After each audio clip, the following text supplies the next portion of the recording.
तो आज हम पढ़ेंगे हमारे जो भारत की प्रमुख नदी है गोदावरी नदी, जिसको हम लोग दक्षिण भारत की गंगा कहते हैं, गंगा ऑफ साउथ इंडिया, उसके बारे में पढ़ेंगे। इसे गंगा ऑफ साउथ इंडिया क्यों कहते हैं?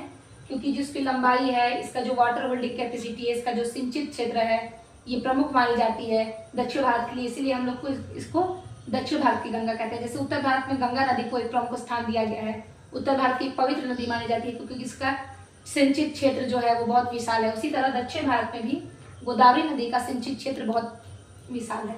इसकी जो टोटल लंबाई है वो 1465 किलोमीटर है और ये भारत के 4 राज्यों से गुजरती है। वो 4 राज्य कौन कौन से हैं?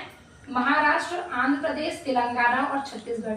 महाराष्ट्र, आंध्र प्रदेश, तेलंगाना और छत्तीसगढ़ से होते हुए ये बे ऑफ बंगाल की खाड़ी में आके मिल जाती है, जिसको हम लोग बंगाल की खाड़ी या फिर बे ऑफ बंगाल कहते हैं। इसका जो उद्गम स्थल है, महाराष्ट्र के पास एक डिस्ट्रिक्ट पड़ता है नासिक, महाराष्ट्र के पास एक पड़ता है डिस्ट्रिक्ट नासिक, नासिक के पास एक त्र्यंबकेश्वर के पास एक ब्रह्मगिरी की पहाड़ियां हैं, ब्रह्मगिरी की पहाड़ियां हैं, वहीं से इसका ओरिजिन स्थल या फिर उद्गम स्थल मानते हैं।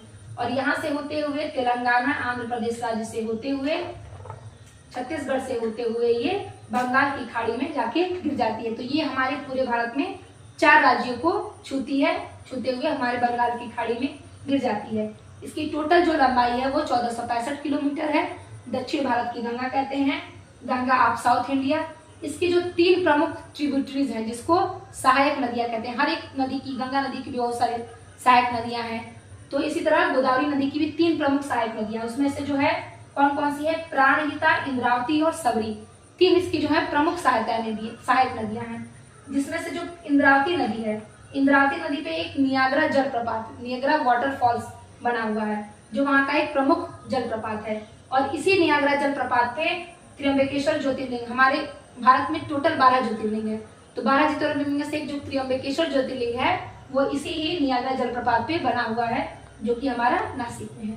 और ये जो है हमारे दक्षिण भारत की प्रमुख नदी मानी जाती है, पवित्र नदी मानी जाती है, क्योंकि इसकी वाटर होल्डिंग कैपेसिटी, इसकी जो लंबाई है वो हमारे गंगा से अप्रोक्सीमेटली मिलती जुलती है।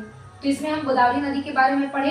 अब नेक्स्ट वीडियो में हम लोग कावेरी नदी के बारे में पढ़ते हुए धीरे धीरे जितनी भी प्रमुख नदियां हैं, जितनी भी हमारी उसकी सहायक नदियां हैं, उसके बारे में भी पढ़ेंगे। Thank you, thanks for watching.